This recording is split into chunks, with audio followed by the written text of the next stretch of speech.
So it's partly because of Sam that I stand here before you tonight and introduce to you a friend of his, a woman whose legacy has spread across the globe, in North America from Canada to Mexico, to Japan, Colombia, and Nigeria.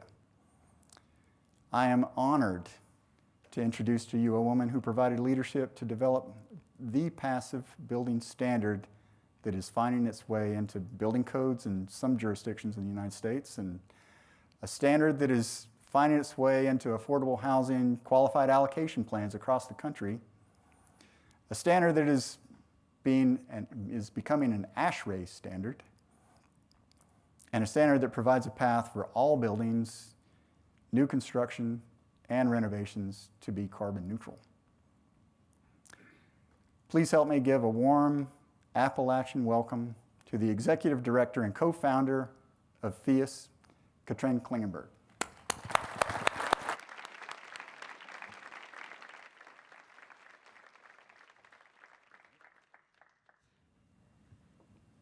Mike, thank you so much for the introduction, and the story that you were telling touched me.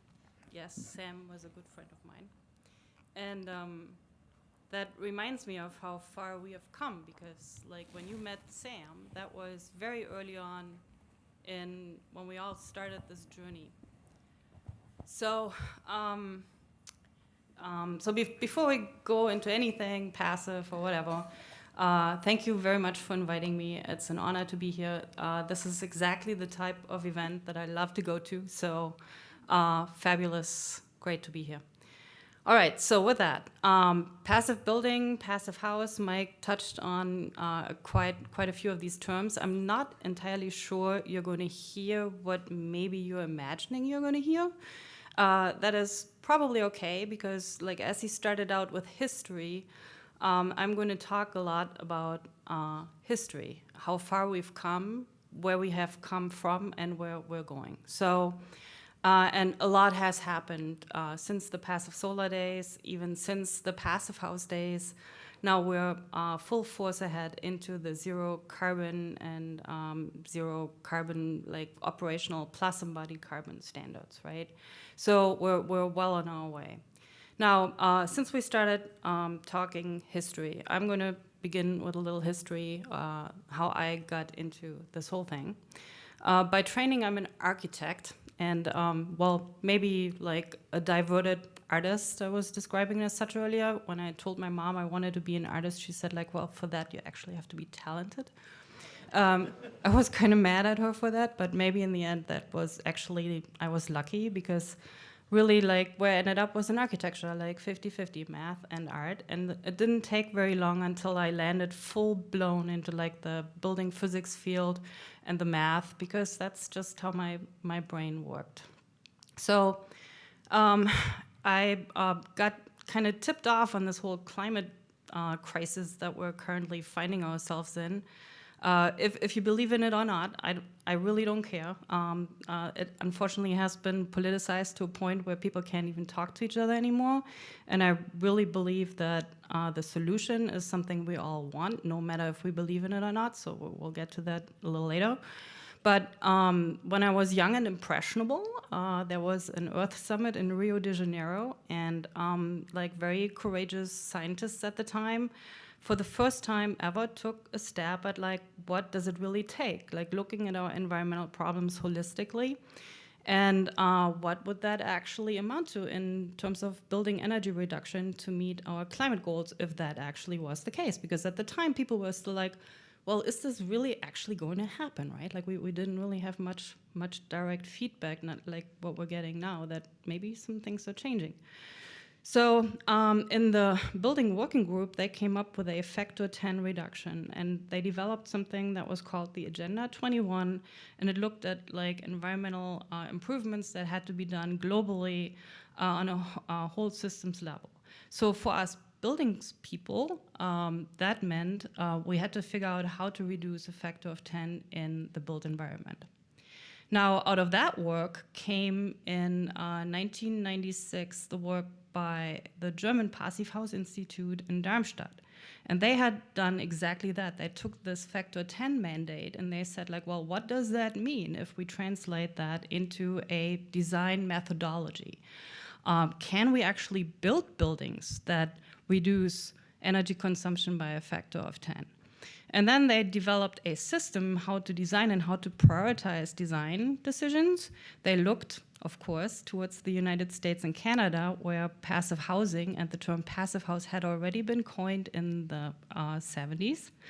So very interesting that knowledge traveled over there, got incorporated, and then later, when we reached out to them and I got trained by them, came back to the United States. Now that happened after, and you might have been wondering why I'm showing you this wonderful glass building. Because I actually did start out, once I finished my studies, first in Berlin, and then at Ball State University here in the US, I started working for Helmut Jahn. And I was part of the facade system, and this building was actually really fun. I still think it's a really, really beautiful building. It was one of the early double wall facade buildings that were built in Germany. So another kind of like strand of the architects who were trying to figure out like how can we make these like factor 10 things actually a reality. And turned out like they couldn't. Once they started building these things and they measured them, they found out like, yeah, energy reduction not that great, maybe like 25% if we're lucky. And we have a technological Christmas tree and blah, blah, blah, blah, blah. So I was 3 years in with Helmut Jahn, the mullions, by the way, titanium. And those building scientists of you know why, because the conductivity is even better than stainless steel. I mean, less bad. But obviously that is not doable on a large scale. We can't like build all of our billion mullions out of titanium. So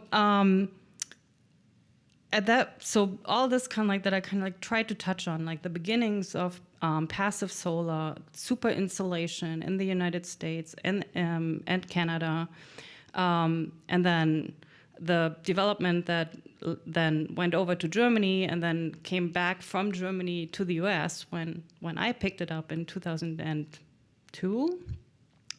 That I presented at the last summer camp. Joe Stiebrick might be a name that some people are familiar with you. I was the closing keynote at last year's summer camp. And the history, this is so short, instead of me telling you the entire in-depth history, I can tell you anything and everything about what happened, why it happened, and why we're here. This is a shortcut, so please, if you want that story, go to that link. And people will share the presentation so you don't have to photograph or like write down things. So in 2002, I built my own house in Champaign-Urbana after my corporate career and building headquarters and convention centers giant around the planet. Not personally building, but designing for. After I decided like this, no, we got to do something. And I want to be part of the solution, and I don't want to be part of the problem any longer. So I quit my job and started my own business and said like, to hell with everything, I'm going to do this no matter what, hell or high water, and got a teaching job at the University of Chicago of Illinois in Chicago as a building scientist. And there, my co-teachers told me, or told my students, that half an inch OSB is enough insulation in that climate in a roof. And I was like, absolutely, like, what the whatever. So at that point, I'm like, all right, I'm going to build this thing. I heard about this during my studies in Berlin. My design professors waved me off of it. This is an insane amount of insulation, totally anti-aesthetic, like, no, look the other way, like, go over here. So I'm like, wait, there was something. So touched base with the German Passive House Institute. They trained me. I started out initially with the German system, and this was the result in Champaign-Urbana. Beautiful home. I'm grateful. Passive building is my first love and will always be. All right, I need to move on. I didn't get a clock, which is not good, but that's okay. Anyway, so Smith House, now Cat Farms 2.0. I'm redoing a whole bunch of stuff because we learned a whole bunch of things. And so where did this story take me. After I built that first house, I started a community housing development organization in Champaign-Urbana. We started building low-income homes. After I had built one, the city council came to visit it, and they said, "Oh, this is really cool. We want more of those. Like, we give you a grant." I'm like, "Oh, cool. Like, let's try to figure out how to start this corporation thing." So it was basically learning by doing, trying to make the business of it work, and I financed everything myself. So after the first few homes, people found us. Like, we hadn't really told anyone. The DOE found us. They came like, "Can we monitor your homes, your affordable homes that you're building?" We're like, "Oh, of course, come on in." And from there, a lot of people, word of mouth, got out, and they said, like, "Can you put a training together? Because we want to do the same thing." And so that's how it kind of like snowballed, and people were asking us to put training together. We started training all around the country, initially just myself. But by now, like, it has grown into a very solid and very robust training program for executives, architects, engineers, builders, trades, newly developed by Rob Leonard, who is in the audience today. And also we have university programs, so the whole suite to set people up to be able to build these buildings correctly. Now, what I really want to talk about, and this is a long intro, please hang with me. You might see this slide. This is Phius today. We rebranded in 2021, and on the first slide it said, like, in parentheses, Passive House Institute US. So when I got into this, like, we were totally down with the whole passive house thing. Well, we learned a few things. We were the first outpost of the German institute that got to play in many different climates all at once. Very early on, we got a project in Louisiana, and you can only imagine how that went. Not particularly well. So we had to figure out how to amend the standards. They were not wrong. They were just like, they were designed for the German climate, and they didn't have to deal with humidity, they didn't have to deal with cooling, and therefore had the wrong optimization formula. And that's what I want to talk about today. Like, we've learned so much. It's all about optimization. It's all about cost, like optimization of the building at the core of the new renewable energy grid. We can do this like while we're designing the building, and we're drawing the design boundary where the building is. But once we do that right, then we can put the building in context with a wider grid. And like, now we're starting to talk microgrid, like load flexibility, maybe even like microgrid management on like decentralized levels. And at that point, everything starts to snowball. And that's the coolest thing about this stuff. It's no longer a passive house. This is just like one aspect of this entire beautiful holistic systems optimization task that is in front of us. So Phius today has evolved from this initial single-family, super insulated building to an optimization methodology that is like first and foremost going full steam ahead towards zero. And we're not stopping at net operational zero, we want absolute carbon zero. So this is what we're setting our aim at right now. We're developing standards for exactly that. So now we go by Phius, no longer the acronym, but the name, Phius, like Prius. We want to be for the building industry what the Prius has been for the car industry. So at the core of all this is that passive building strategies deliver. So if that corner, the building envelope, high performance building corner, is anchored in a very solid methodology how to optimize, then everything else follows. So initially we looked at, like, you remember, like passive solar guys, right? Like, the idea here was that like internal loads and the losses that equals. So essentially, the grand golden star for a passive solar engineer was like, you don't need any heating system at all. So obviously, like, that is not really possible to do, for sure not in like in mixed climates, more complex climates where heating and cooling kind of like start to counteract each other. But if we figure out to do it correctly, with the right formula for all different climates, for all different building typologies, what happens is something that we all can agree on.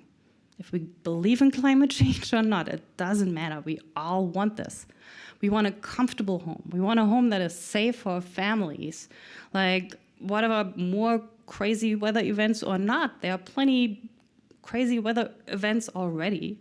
So we better have a home that is resilient, that is durable, that keeps us safe when the grid goes down, that has enough small storage capacity. So now you're realizing that, like, the German passive house concept was also still very puristic, but now we're starting to kind of like optimize, like, for the sweet spot between conservation and generation, plus a small storage battery.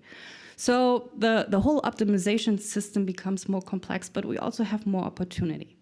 So once we do all this, we get this incredibly affordable, comfortable, healthy, safe, resilient, and durable building that supports the new renewable energy grid.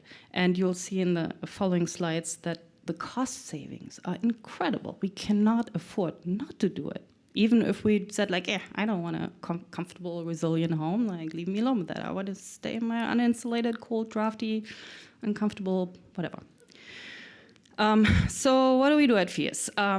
To support people who are wanting to optimize this corner in the building industry, we certify consultants, we train consultants, we certify builders, trades, also university students. We certify products to make people who like energy model, to make it easier for you. We verify the data that you're putting into your model. We're super geeky. We want to do everything like even more detailed than any other building energy model that you've come across with. We want to know every single detail. That's how intent we are on finding that best possible sweet spot. We design our own modeling software. It was based on the WFI WFI initial whole building simulation software from Fraunhofer. We worked with them to develop the WFI passive software, and now we're going to take that into the cloud. That will come out in like the fourth quarter of 2024. So software energy modeling geared towards the super detailed energy model. We have building certification that guides people who want to build these buildings to the success.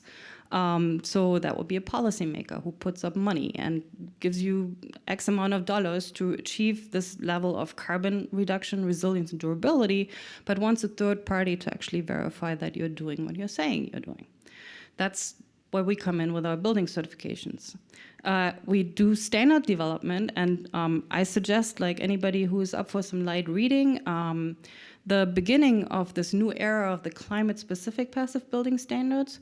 Those were developed in 2015 together with Building Science Corporation. Joe Stiebrick and Betsy Pettit were super generous. They took us another wing under one of their DOE grants. And we got to develop this methodology, and it's published. If you type in passive building, climate-specific passive building standards and NREL, it'll lead you to that PDF. Very beautiful, light evening reading, like next to your bed. I can only recommend it. Lots of formulas in there, which I don't have in this presentation. All right, so still not really in the agenda, still in the intro, but I promise I'll speed up. Okay, good, plenty of time. So really three main points here. So to understand why this optimization process is so important, we really need to take a look at the kind of like prioritization of the steps, how you make the building the most efficient it possibly can be. And there's confusion out there in the market. Everybody says like, oh yeah, just do passive house standards. Oh yeah, I apply passive principles, but people don't really differentiate between the two, and the differentiation is really important to understand. That's the first point I want to make. Once we have that baseline optimized passive building envelope and systems and source energy, at that point then we can jump off to go to zero. And at that point, we go to renewables, and then that takes us to net operational carbon zero. And then beyond that, once we add electrification and microgrids and battery storage on a very small scale for our very much reduced energy load buildings now, then we can go out into the microgrid, and we can go and like start to tap into the synergies beyond the grid and the building itself. And that's when the magic happens. And then just a couple pretty pictures and examples and what's happening in the code sphere and why Phius certifications are skyrocketing right now. All right, so here's the meat of the presentation, really. Passive building design, and as I said, my first love. My number 2 at Phius, Lisa White, who was also invited, she was an alternate. You would have gotten the whole like microgrid spiel. She has like, the next generation is on deck. She's just 32 or 33 years old, but in my mind, she's doing the most cutting edge work right now that is out there, which is putting like exploring these synergies between the grid and the passive building. I'll just touch on this a little bit. All right, so here are the principles. Guess what? No magic, not rocket science. Really just the stuff that your granddad or dad, like in the 70s, already did, right? Like continuous insulation, thermal bridge elimination. We learned that air tightness is really effective to create an energy efficient building, and of course also like enhances the durability of the building. Once we make the building airtight, we need an air exchange ventilator, and ideally you have an enthalpy recovery ventilator, like that also can exchange not just energy but also humidity to have good indoor air quality. And then also we need to control the radiation, and we learned that very quickly. Like of course in the northern hemisphere, like all these passive building principles, now we're talking principles, right? Those really building science, good practice strategies, they work like a champ. But as soon as you go south, insulation, not that big of a deal anymore. Your delta is much smaller. Thermal bridges, yeah, maybe kind of like condensation, you got to watch out for, since now we're conditioning our spaces. We have to deal with humidity, all right, but maybe not that big of a deal anymore. Air tightness, big deal. Like that one helps you even in like not northern hemispheres to save energy and also to deal with vapor. Ventilation, heat recovery, energy recovery, humidity recovery, super important. And then in the southern climates, obviously the radiation control becomes like absolutely crucial. So here's the secret sauce for what I like to say passive building. We're trying to steer away from passive house because our certifications and the buildings that are coming into the Phius office are getting bigger and bigger and bigger. So at first people were trying to do some contortions like passive house building, and they tried to explain like, well, in German, house is building. I'm like, no. I happen to speak that language. A house is a building, but a building is not a house. It doesn't work both ways. So the secret sauce of once you apply these passive building principles is that you're crushing the peak loads in a building. That's what's happening there. That's what you're seeing. So on the left-hand side, you see a typical building in a cold climate. We're getting to more mixed climates here in a second. Heating is dominant. The peak load is high. And in the summer, like let's say this is Chicago, we still have a certain amount of cooling that we're dealing with. Now we're applying our passive principles. We are crushing the heating load and the annual energy that is used for heating. In the cooling case, it is not as effective, as I just said. Like the effectiveness of insulation in the summer is not that big. So the opportunity to crush the load in warmer climates is actually not as potent, but still really, really good. So don't get me wrong. Same thing applies. All right, so the passive building on the right, you can see like how we're kind of crushing the loads there by applying those principles. Now, that's just the various strategies that you can apply. Now, it's really important to apply them in the right order to get the best result. So this is our certification framework. The elements in that blue box are space conditioning targets by climate, super important. That gives you like essentially like the opportunity to balance your your measures that you're putting in place for heating and cooling. Because now, let's say you find yourself right here, or like maybe make it a little bit more dramatic, like in Charlotte. You will have like almost 50-50 heating and cooling. And what is good for crushing your heating is really not that good for crushing your cooling, because you're building like a hot box. You still have the same amount of like internal gains because there are people in there. Like, you can't get rid of the people. Like, tell someone get rid of the cat and the dog. No. Kids, no. So, very important. Air tightness, as I mentioned already, in big buildings. Oof. Same thing in big buildings. Big buildings have tons of internal gains. Like, let's say you have a multifamily building. Air tightness is like the rock star of the measures that you can take to crush the loads in a big building. And then, very important, whatever you do, all these principles that you apply, you need to have dedicated quality assurance. Our first projects that we started, like we didn't see it coming. Like in Europe, the architect is responsible for everything, for means and methods, and go to the site and tell people what they're doing wrong. This is why a lot of them go crazy over there, and some of them end up in jail. So over here, a little bit different. Means and methods are with the builder, and the architect is not supposed to go inside, because otherwise there's like a conflict there, right? Like, but that is inherently also a problem. There is no oversight. So some framework has to like make the two talk to each other again and coordinate. Otherwise, you will not get this result. We're dealing with buildings, high-performance buildings, that are essentially highly engineered structures.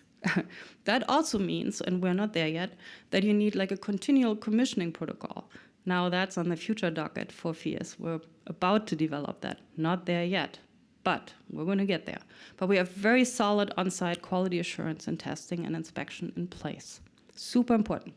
And then last but not least, actually the net source energy target is also very important, because once you get all these like passive building principles, like those circles that I just showed, like all coordinated and like optimally dialed in, you need like a total energy consumption limit, because at that point you challenge your active systems.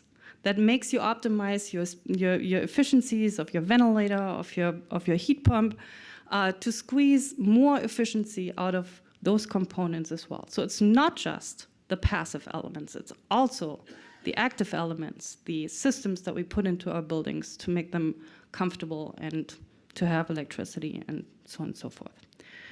Okay, so out of all these kind of thoughts about this certification framework and the hierarchies of where to start and what to do first and what to do next, we developed the Phius 2021 Passive Building Standard Guidebook and a handy-dandy calculator. So this is a lot of tiny little writing.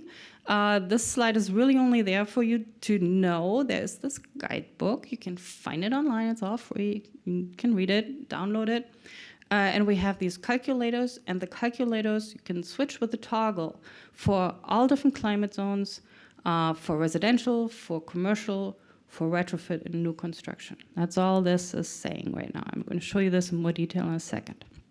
So if that's our framework, right, like we're prioritizing our measures, how do we now know how low we should go with our passive measures? How do we find the sweet spot between generation and conservation? Like when does it make sense to jump off, stop with the insulation stuff and whatever, and improving super insulation, super insulation? When do we go to renewables? So let's look at the space conditioning targets first and where those come from and why they are there and how they have been conceived. So there are 4 important factors to determine those space conditioning targets.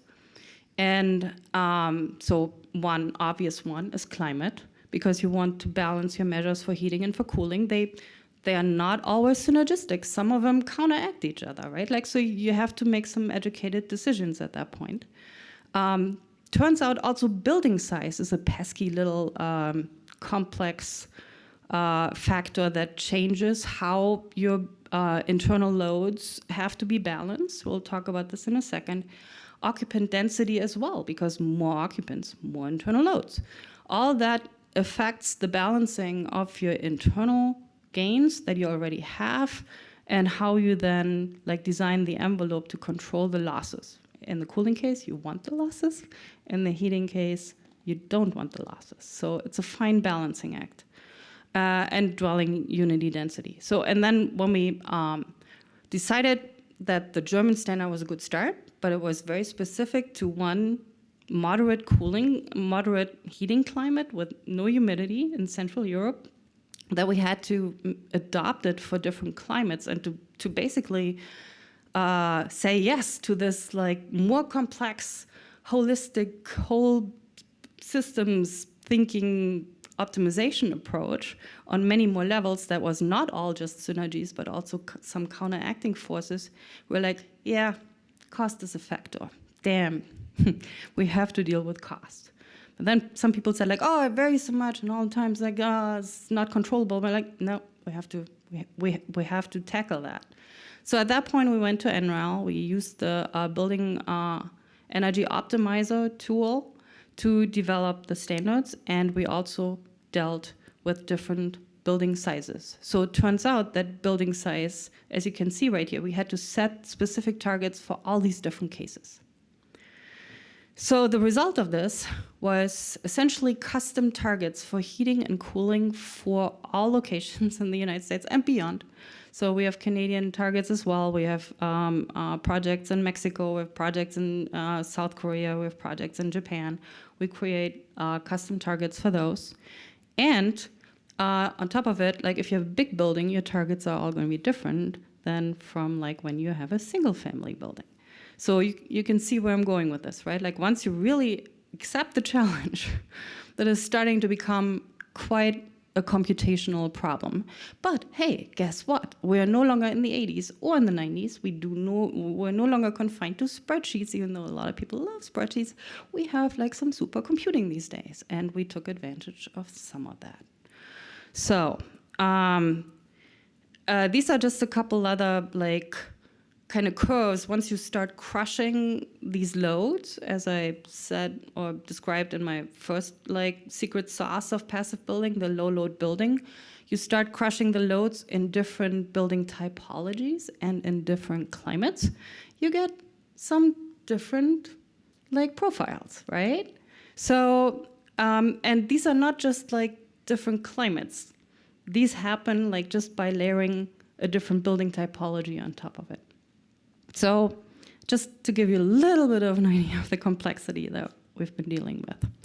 So, but the result is really pretty cool. It's a calculator for our criteria. So if you want to embark on like designing your own passive single family home or like a multifamily project for your client, you can find this free calculator on our website again. And use this calculator and put in your envelope area, the ICFA, that's what we call the interior conditioned floor area. We don't want to calculate the walls because we really just want the interior conditioned space of the building. And then once you put these like basic, like just unit and total bedrooms in the calculator, it'll spit out these like space conditioning targets for your design. And then you use those as your limit for the design of your building and your energy model. So I like to point out, I created one from Illinois, like cold climate with some cooling. We do have some, but not that much. And then I stayed with Charlotte because I think up here you're getting into like 4 and 5, right? That would have been kind of like maybe a little bit too close.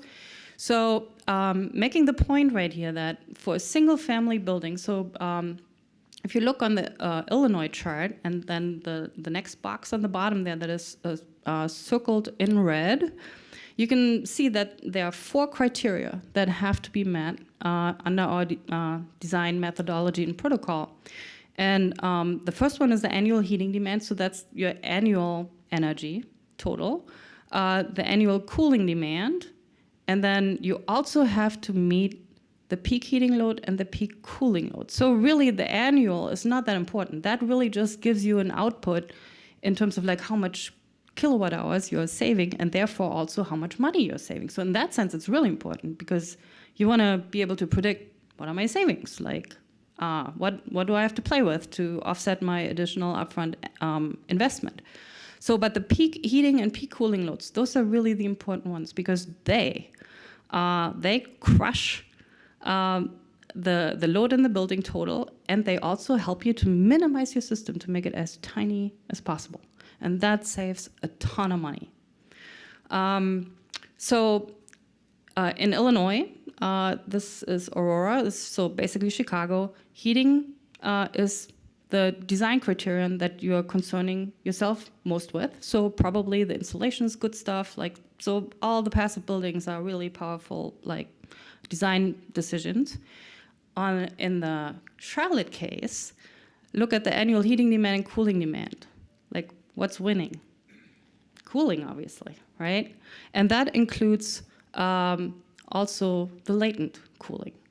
So very interesting how these things flip by climate. So back to, just for a second, I don't want to dwell on this, the German standard is one size fits all. You might see the problem here, right? Okay, so just to give you an idea what a single family in Charlotte might look like, and this is very tiny, and I apologize, I'll read this off. So for single family buildings, we have a certification that we call prescriptive. It is more conservative, and but it's really handy, dandy, easy. Also lives on our website, it's free. And you can see what roughly that would come out to. So walls and floors and overhangs, like an R29, roofs and ceilings in R59, whole slab foundation 12. So it's really not that much for those of you who might have gotten scared when somebody said oh my God, we're getting a presentation about passive houses. Isn't that the thing where they have 18-inch thick walls and stuff? Yeah, those are the old days. So as I said, now we know how to holistically optimize, including cost. So just this is where I get really excited. You might be your eyes are rolling over, oh my God, more numbers. But same scenarios, Illinois, Chicago, and Charlotte, but now a big building, multifamily building, 50,000 interior conditioned floor area, 50 units and 125 bedrooms. Now watch, again, in Illinois, the cooling demand wins. Guess why?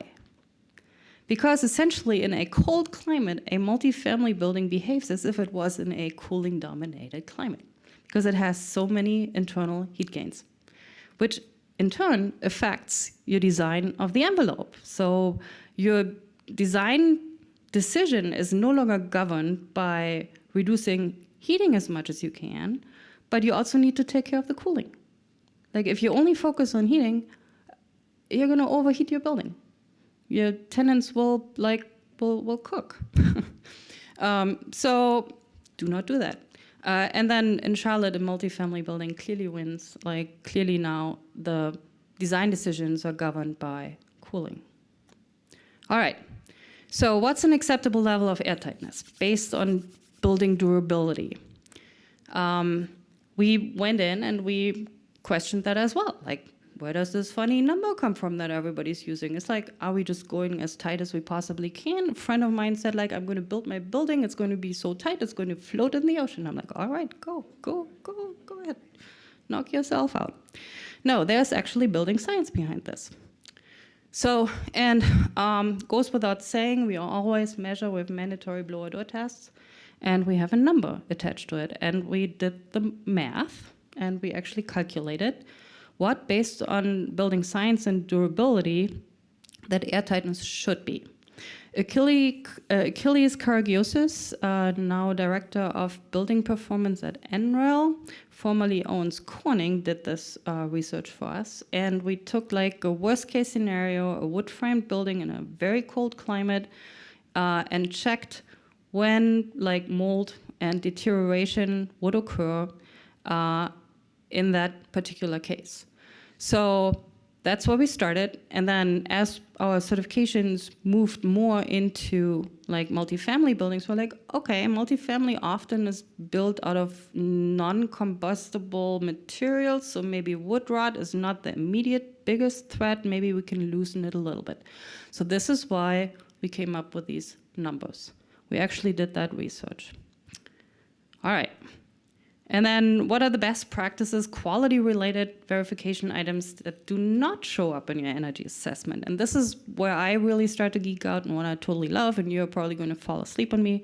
I'm going to blast through this.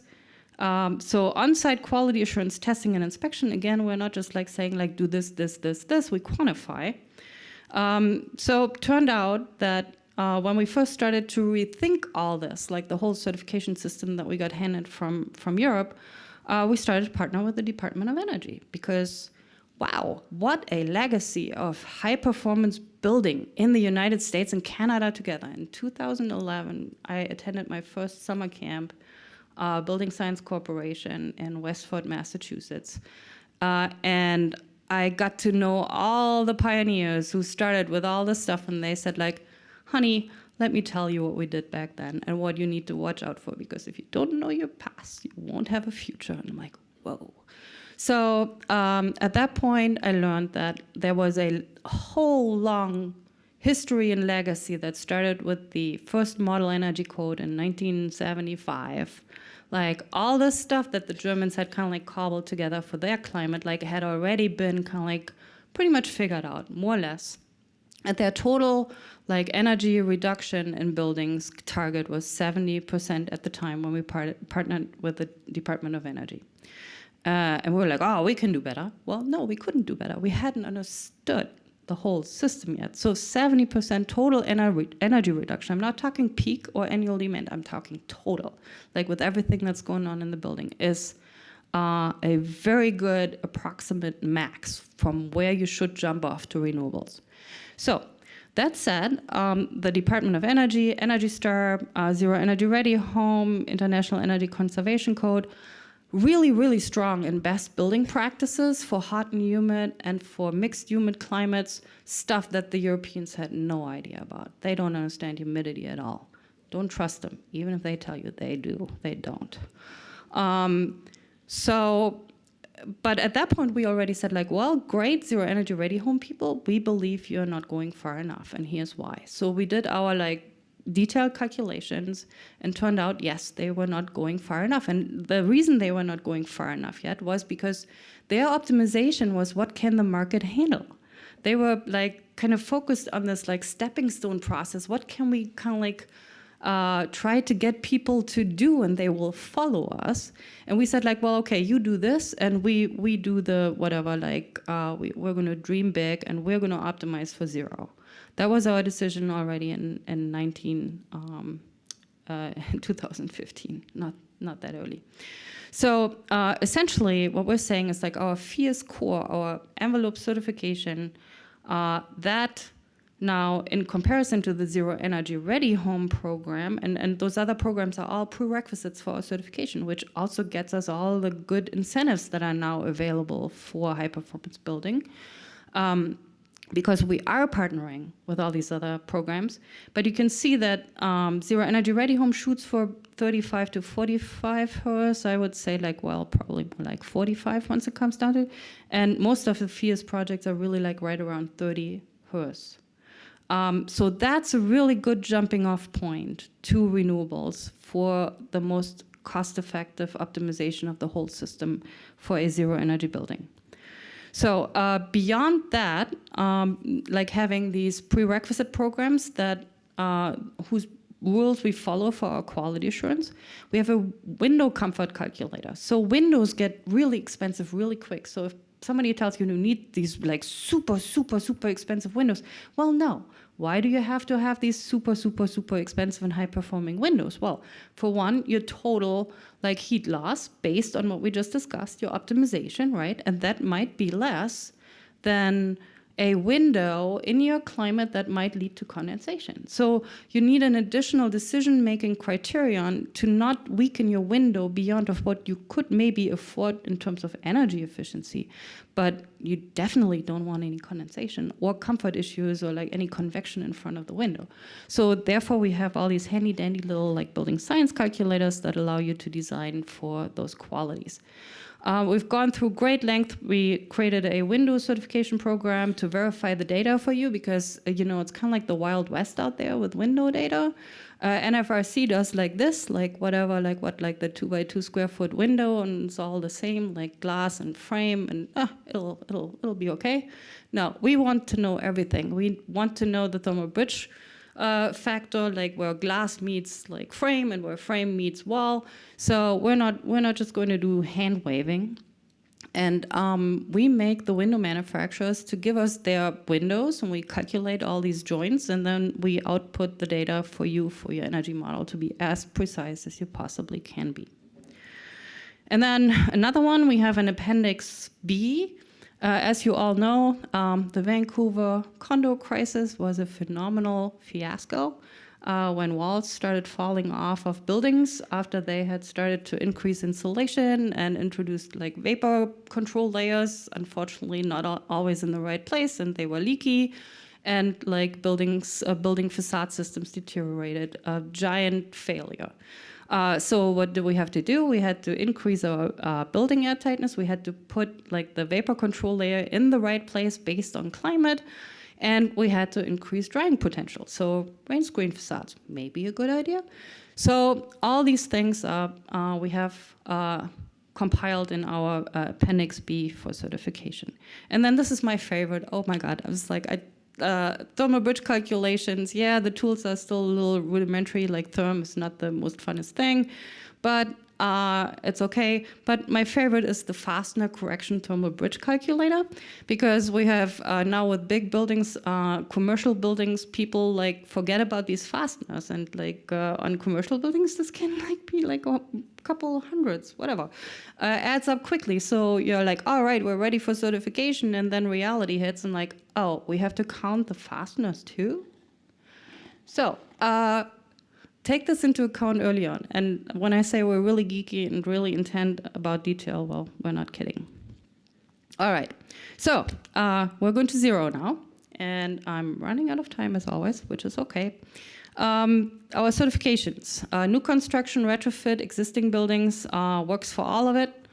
We have just the envelope, Phius Core and Phius Revive for retrofit projects. And then once you add renewables and go to zero, then the equivalent is Phius Zero and Phius Zero Revive for retrofit buildings.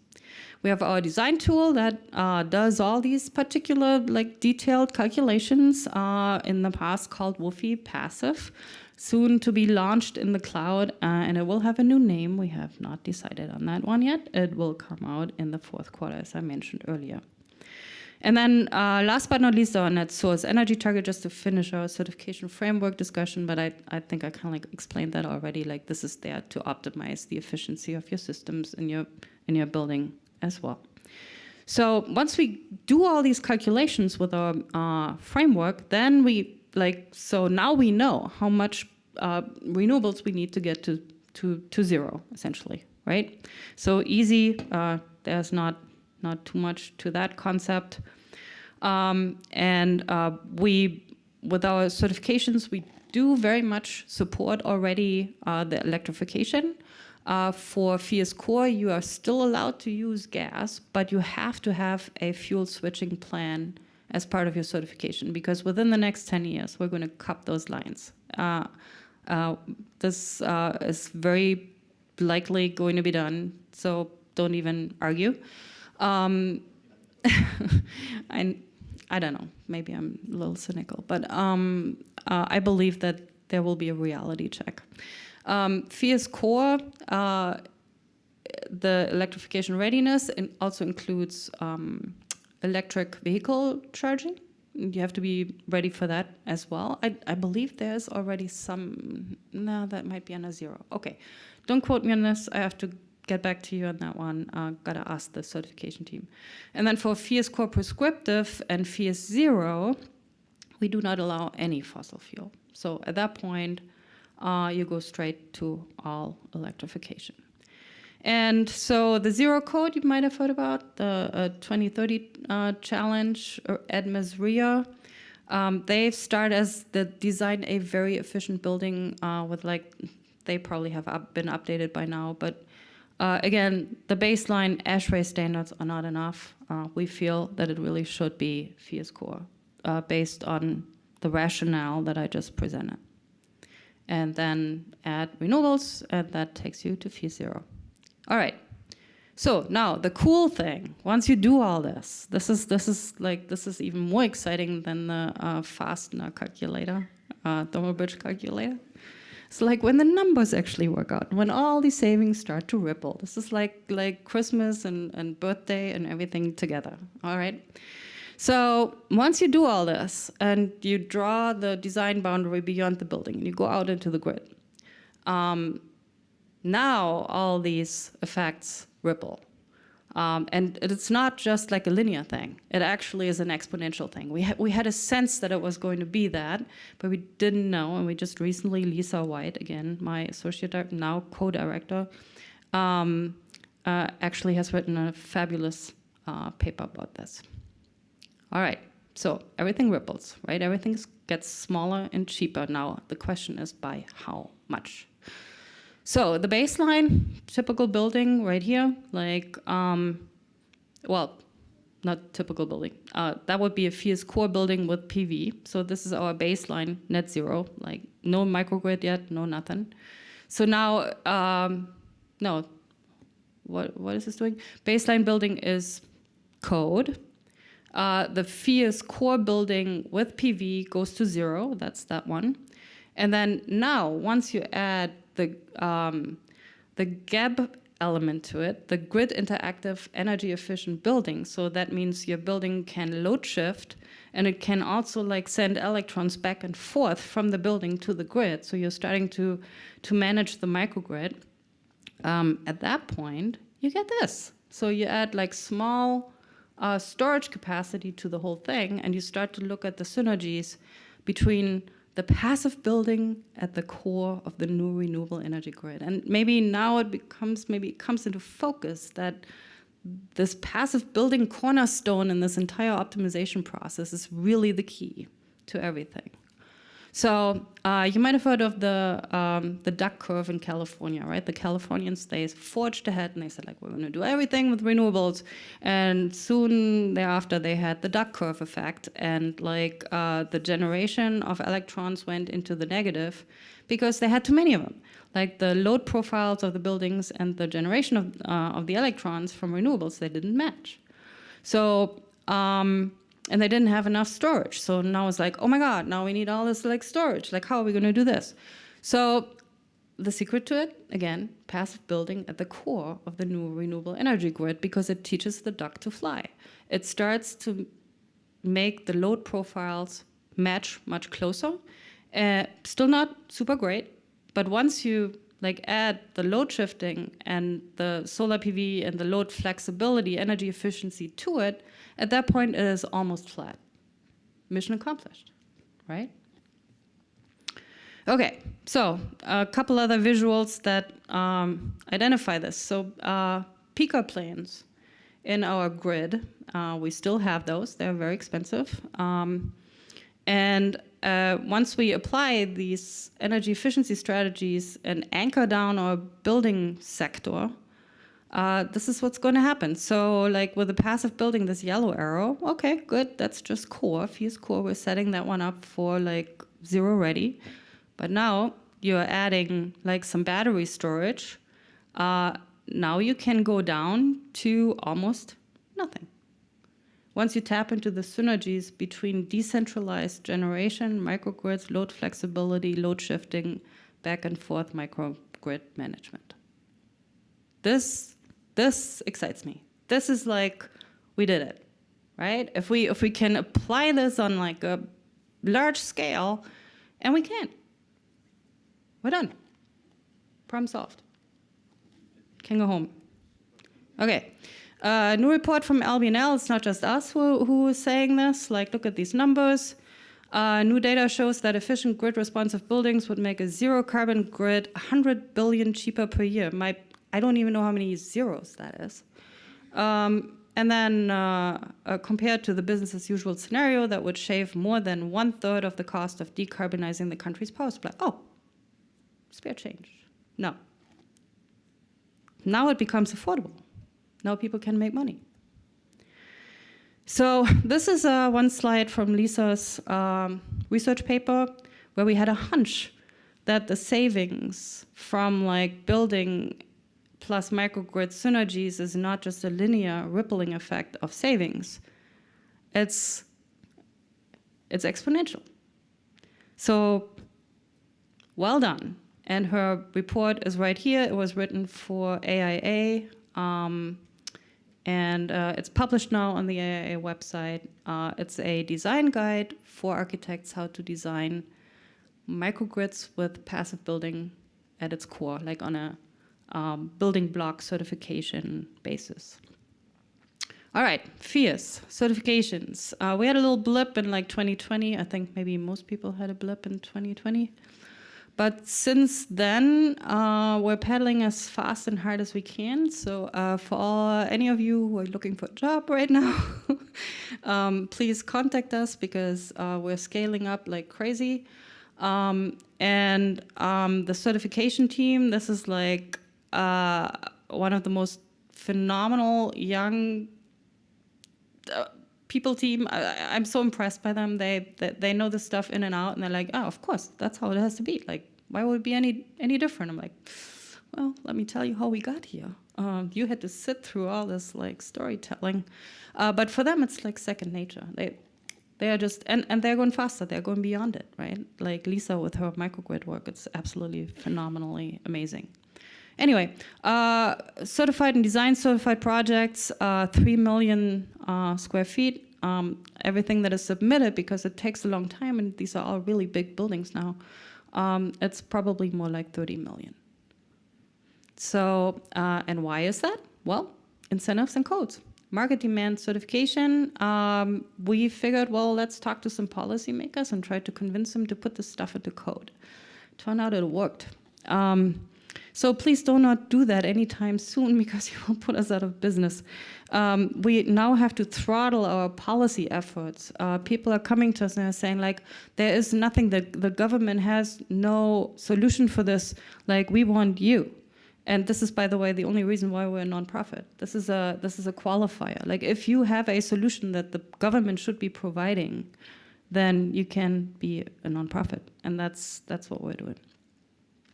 All right, so quickly to finish off, final sprint, 4 minutes.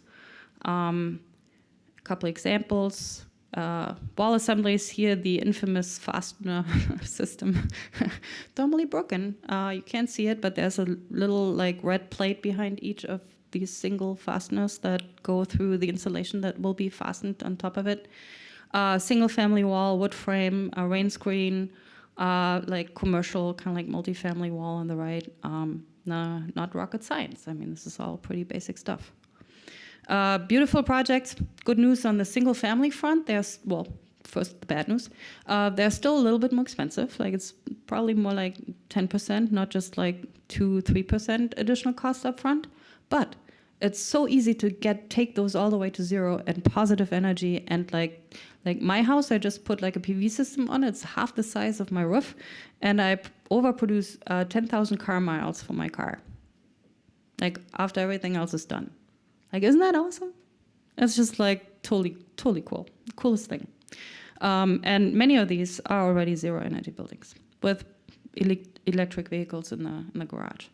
So Distillery, one of the first multifamilies in Boston, and this is like from data from the officials over there who evaluated these projects before they actually wrote it into code.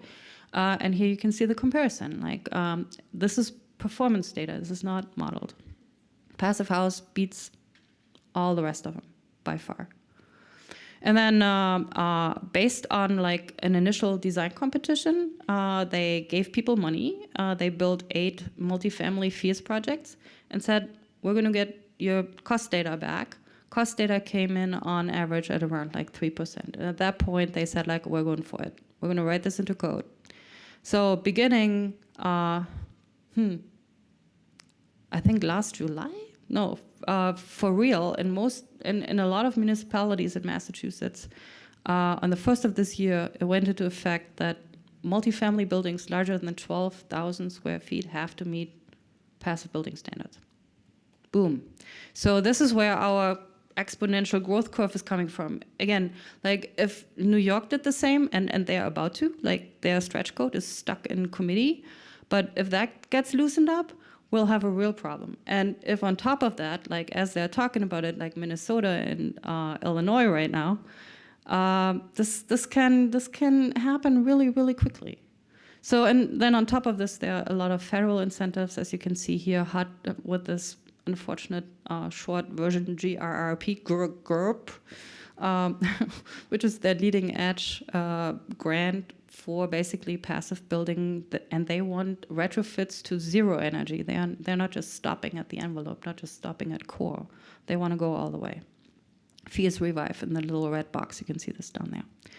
Okay, this is one of those retrofits. Exterior retrofit with people in place in Boston, super exciting.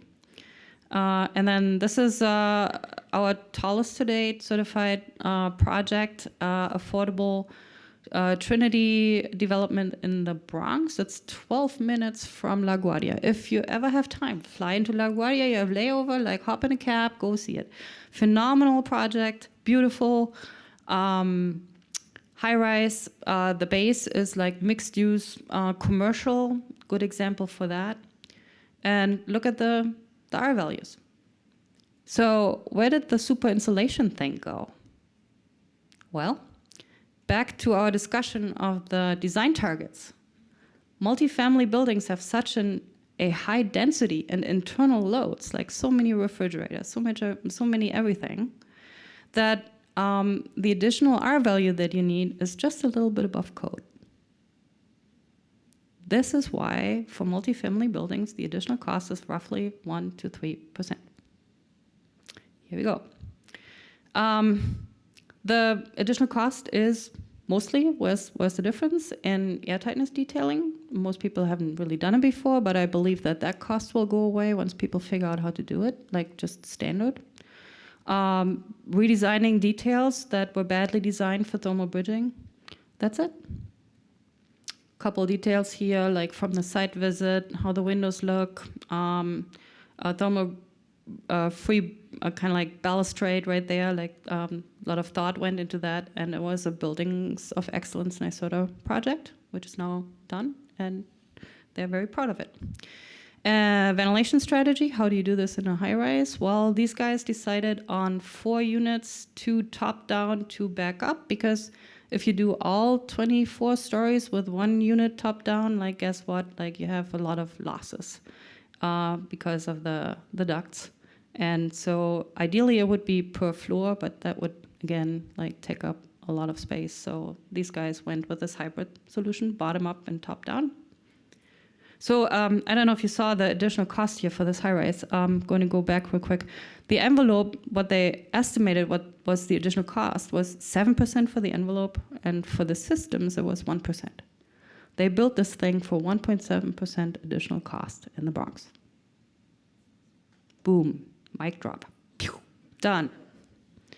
Ventilation system, ERV number 2, isn't it cute? Love this. Okay, because we're at a college, lots of residence halls are already underway, essentially multifamily buildings. This is Wheaton College, beautifully designed, like sun shading around the windows, like there's even a little bit of a curtain wall right there. All not a deal breaker at all. And this is our latest certified school building, new dorm, Soulbury in New Hope, Pennsylvania. Commercial code developments, as Mike mentioned, we have now started on the process. Well, we're in the process. We hope it will arrive in 2025 as a fully fledged ASHRAE standard. We've basically given our design guideline to ASHRAE to turn into a code-adoptable, ready-made commercial standard. There's another thingy out there, like Mass also allows Phius Core 0 for commercial buildings as alternate compliance path. And like, yeah, commercial buildings are starting up. We have industrial buildings, like a small, like Seminary Hill Orchard Cidery in New York. Very beautiful, gorgeous building. Very different internal kind of like gains and to consider. This was a building that unfortunately didn't go for full certification, only design certified, but worked like a charm. Office building. As far as I'm concerned, like this should be code for all office buildings now. And that's all they had to do. They had to redesign their detailing, and they met the targets. Just as a little, I think, in our conversation earlier, or with Mike, maybe you even mentioned this. So cool thing that happened after 2015 when we came out with the climate-specific standards. A friend of mine, Emery Levins, he designed his innovation center, and he had like 70 specialists, economists, and energy modelers on the team, and they tried to find that sweet spot. And I went to him and I said, like, hey, Emery, we just put this standard together. Like, would you mind if we tried it out on your building? And he said, no, go for it. That would be cool. Yeah, absolute match. No 70 energy modelers and experts and economists. Okay, we got a recipe cooked up for you. Zero energy buildings, commercial buildings in Chicago. Chicago area, Northbrook. Lots is happening, and bigger buildings are in the works. And with that, I will not bore you any much longer, and I'm going to get kicked out of here. But before I leave the podium, I have a call to action for you all. And I now forgot what the call for action was. No, I didn't forget. Yes. So, summary. In summary, I started out with the politicization of climate change, and that unfortunately we're in a position where we can't really even argue with our best friend anymore, who has kind of like burrowed themselves in on, and in the end it doesn't really matter. So back to the slide with the round like benefits, right? The comfort, the resilience, the safety, the resilient grid, all stuff that we want. That's what we have to talk to people about.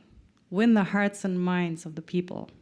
Don't start with climate change or whatever politics. No, we all want the same thing, on the right, on the left, in the middle, up, down, whatever.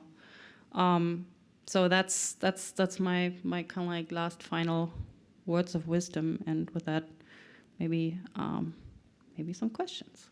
Thank you.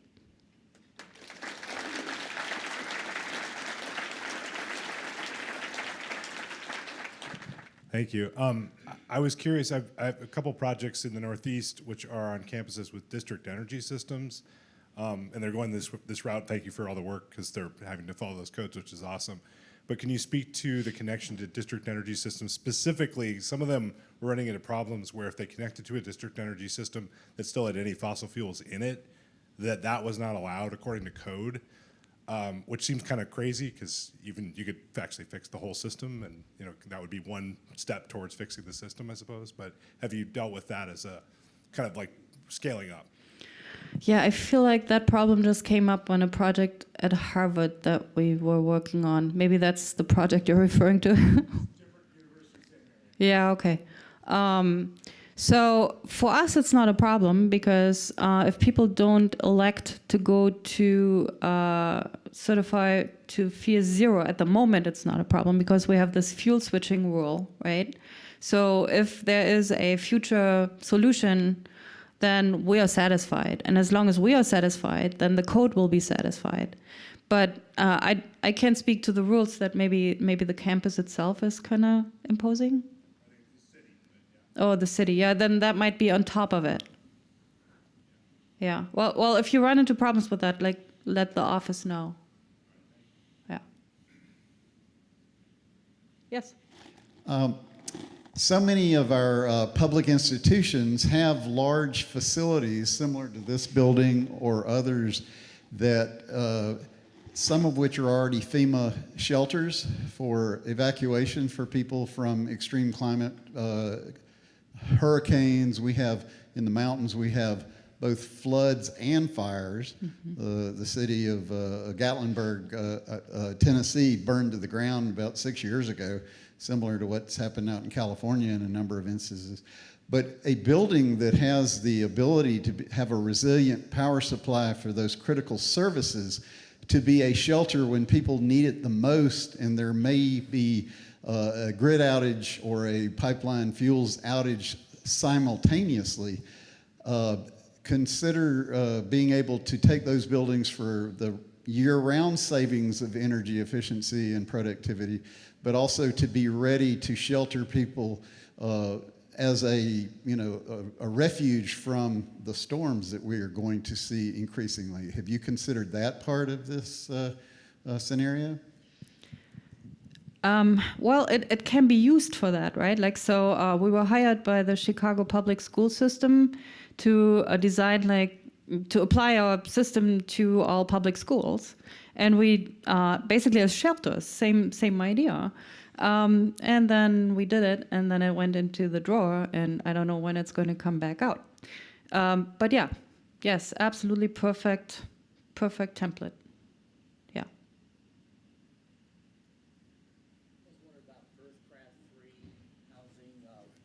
I work for Habitat for Humanity, has Earthcraft 3. It's another marketing phrase, I guess, for similar type stuff.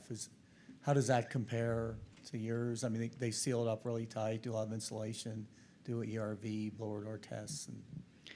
Yeah, so so similarly, like I was trying to explain the difference between passive building principles and design methodology.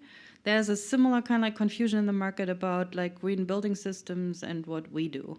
So I would say that what we do is kind of like the intel inside, so that there are a lot of like green building systems that give you the holistic green building context, but then they often, in terms of like energy efficiency and measures and the specifics, they refer to other programs. Like LEED, for example, refers to Energy Star or Zero Energy Ready Home, or yeah. So I would ask Earthcraft which science, like I walked you through our kind of like parameter, how we decided what number is the right number. Generally, what I found is like they either refer to weaker energy efficiency intels inside, or they, even worse, they guessed at it. So I would dig a little deeper, and generally all these are complementary. Yes, like they're not working. And this is, by the way, I totally forgot this too. This year, for the first time, we have a dedicated track at Greenbuild in our efforts to eliminate that kind of confusion in the market and to show, like, look, these things go perfectly together. They should be together. You should really, if you can, do all of it. If you can't do all of it, start with the energy side of things and like work your way out, right? Because that is like immediate payback because you're saving energy and money. Yeah. Does that answer your question? Kind of.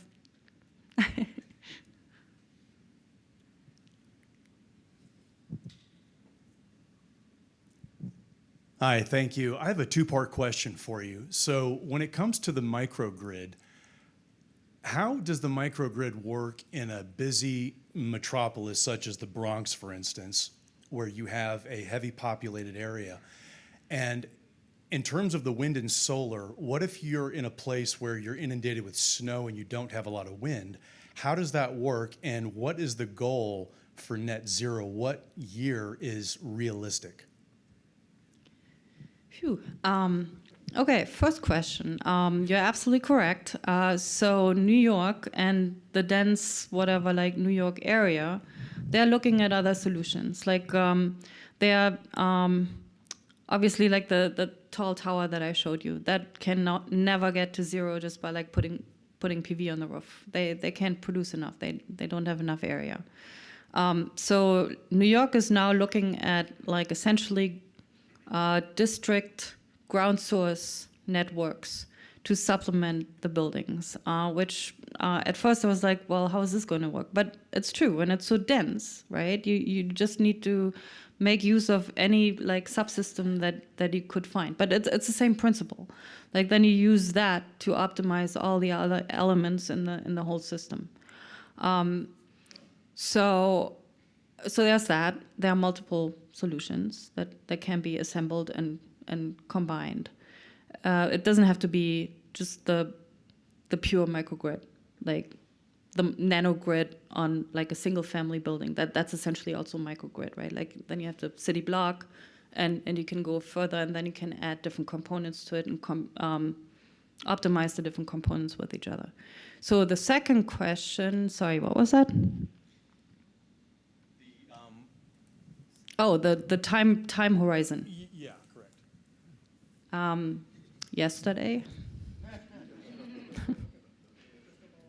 That's the best tea leaf reading I can give you. I have no idea. Let me add one. Can you talk about EUI, energy usage index, and what it would mean for different states and different types of buildings in passive housing, especially in Massachusetts for maybe K-12 schools, police stations? It means 25. It could mean something else for some other building in some other area. And can you provide an example of any of your projects in Virginia state schools? First question. Based on our calculations for the entire United States, single family and multifamily, the EUIs range between like 10 and 25.